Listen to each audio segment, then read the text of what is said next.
Olá, meus irmãos, bem-vindos a todos aqui ao canal Franciele Bandeira. A pergunta de hoje é: o que se exige de um pastor? Claro, todo mundo sabe que hoje o que mais está falando é sobre o pastor, o denominado pastor Paulo Júnior, né? E hoje eu coloquei esse vídeo que pode ser que possa nos ajudar a entender mais sobre o que está acontecendo com ele, tá bom? Segue aí o vídeo. Forte abraço a todos. Vamos pro vídeo. Bem, existe o pastor, que é um dom, assim como o dom de evangelista, o dom de mestre, e que exerce o seu dom entre as ovelhas onde quer que ele esteja. Não se trata de uma atuação numa localidade, mas de uma atuação universal. Isso é um dom, tem atuação universal. E existe o presbítero ou ancião, que em algumas traduções, às vezes aparece traduzido também como bispo ou até como pastor. Este não é um dom, mas é um ofício, e não aparece nunca no singular, mas sempre no plural. Então, numa assembleia, numa determinada cidade, deveriam existir alguns presbíteros para cuidar, no sentido de responsabilidade, de zelar pelo rebanho. O dom de pastor você encontra em Efésios, e não há algo que alguém possa ter ou fazer para recebê-lo de Cristo. É um dom, é uma dádiva, é algo que vem de graça, sem esforço do homem, como acontece com a salvação também. A atuação do pastor, do dom, a sua atuação e o seu objetivo, não são locais, não são meramente locais, mas são universais, como foram os apóstolos e profetas. Esses nós só encontramos no início da igreja, quando ainda não havia a palavra escrita, e como são também hoje os evangelistas, doutores e doutores ou mestres. Todos esses dons são dados visando a edificação do corpo de Cristo como um todo, não apenas de uma assembleia local. Veja em Efésios 4, de 11 a 12. E ele mesmo deu uns para apóstolos, e outros para profetas, e outros para evangelistas, e outros para pastores e doutores, querendo o aperfeiçoamento dos santos para a obra do ministério, para a edificação do corpo de Cristo. Por outro lado, se alguém deseja desempenhar a função de um presbítero, ou bispo, ou ancião, em algumas traduções, depende da tradução, que não é um dom, mas é um ofício, essa pessoa precisa ter, sim, algumas características, além de ser levantada, de ter sido levantada pelo Espírito Santo para essa função. Veja algumas passagens que falam das características dos presbíteros. Os presbíteros eram designados por ordem direta dos apóstolos, lembre-se disso. E isso era feito de cidade em cidade, ou seja, cada cidade tinha os presbíteros daquela cidade, e não de um grupo específico.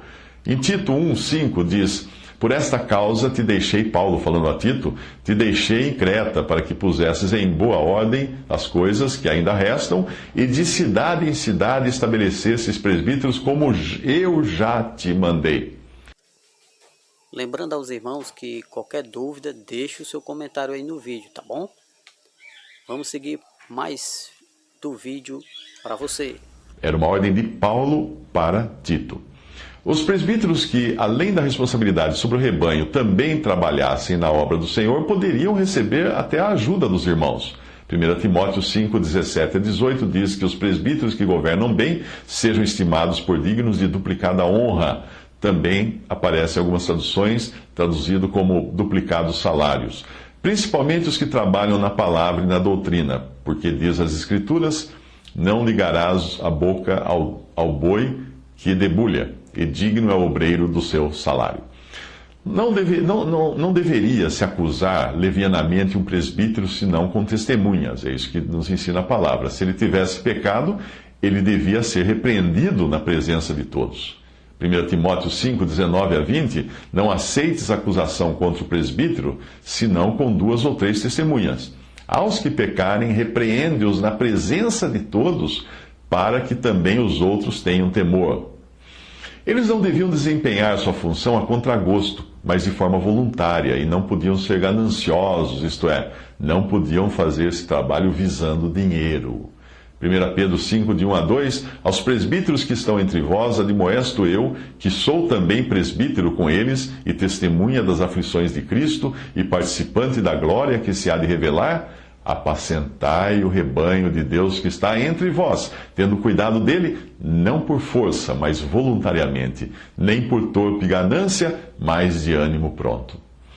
Os bispos, mesmo sentido de presbíteros, ou anciãos deviam ser irrepreensíveis, monogâmicos, sóbrios, honestos, hospitaleiros, capazes de ensinar, não beberrões, não contenciosos, não avarentos, ou seja, não amantes de dinheiro, deviam saber cuidar da família, não deviam ser novos convertidos e deviam ter um bom testemunho diante dos incrédulos.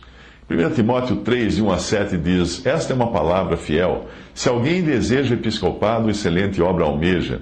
Porém, convém, pois, que o bispo seja irrepreensível, marido de uma só mulher, vigilante, sóbrio, honesto, hospitaleiro, apto para ensinar, não dado ao vinho, não espancador, não cobiçoso de torpe ganância, mas moderado, não contencioso, não avarento, que governe bem a sua própria casa, tendo seus filhos em sujeição, com toda modéstia, porque se alguém não sabe governar a sua própria casa, terá cuidado da igreja de Deus? Não neófito, para que ensoberbecendo-se não caia na condenação do diabo. Convém também que tenha bom testemunho dos que estão de fora, para que não caia em afronta e no laço do diabo.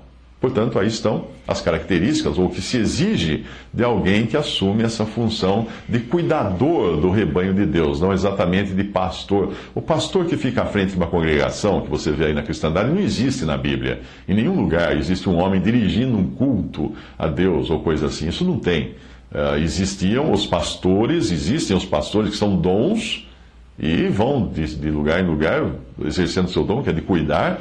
E existiam também os presbíteros, ou bispos, ou anciãos, que eram zeladores, como se fossem zeladores do rebanho, que cuidavam da saúde, das condições do rebanho e dos problemas que pudessem ter o rebanho.